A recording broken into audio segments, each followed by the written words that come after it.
గత పాలకులు ఫామ్ హౌస్లు కట్టుకున్నారు, విమానాలు కొన్నారు. కేసీఆర్ టార్గెట్ గా రేవంత్ రెడ్డి మండిపాటు.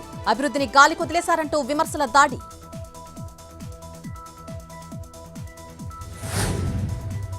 రాష్ట్రంలో అమరావతి అంతులేని కథ, పోలవరం ముగింపులేని కథలా మారిపోయింది. సీఎం చంద్రబాబుపై అంబటి విమర్శనాస్త్రాలు.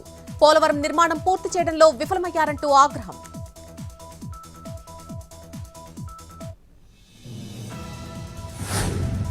నేను ₹1 తీసుకున్నట్టు సిఐడి నివేదికలో ఉందా?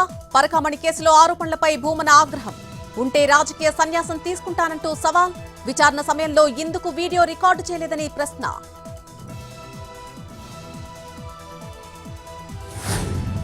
మంచి చేస్తుంటే ప్రతిపక్షాలు విషం కక్కుతున్నాయి. బీజేపీ బీఆర్ఎస్లపై మంత్రి పొంగులేటి ఫైర్.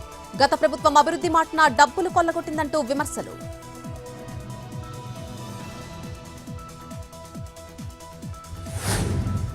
రాజధానిపై మాట్లాడే అర్హత జగన్ కు లేదు. వైసీపీ అధినేత వ్యాఖ్యలకు మంత్రి సవిత కౌంటర్. క్యాపిటల్ పై 3 ముక్కలాట ఆడారని విమర్శలు.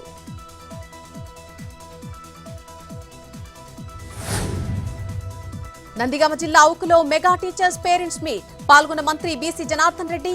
కొండపేట ఎంపీ ఆదర్శ పాఠశాలలో ఆధునీకరించిన తరగతి గదుల ప్రారంభం. స్కూల్లో వస్తువులపై ఆరా.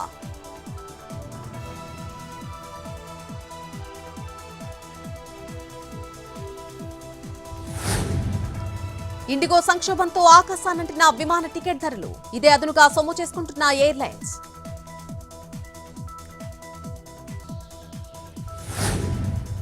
మంచిర్యాల జిల్లా చెన్నూరులో క్షుద్ర పూజల కలకలం. సంపత్ గౌడ్ అనే వ్యక్తి ఇంటి గేటు ముందు పూజలు. భయాందోళనలో స్థానికులు, పోలీసులకు ఫిర్యాదు.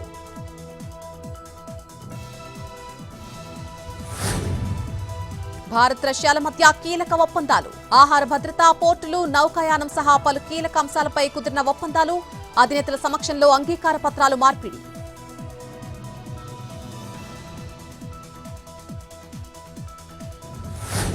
భారత్ రష్యా మధ్య మైత్రి సవాళ్లను ఎదుర్కొని నిలబడింది. 2030 వరకు ఆర్థిక సహకార అంశాలపై అంగీకారం కుదిరిందన్న మోడీ. పుతిన్ నేతృత్వంలో ఇరు దేశాల మధ్య సంబంధాలు బలోపేతమయ్యాయని వ్యాఖ్య.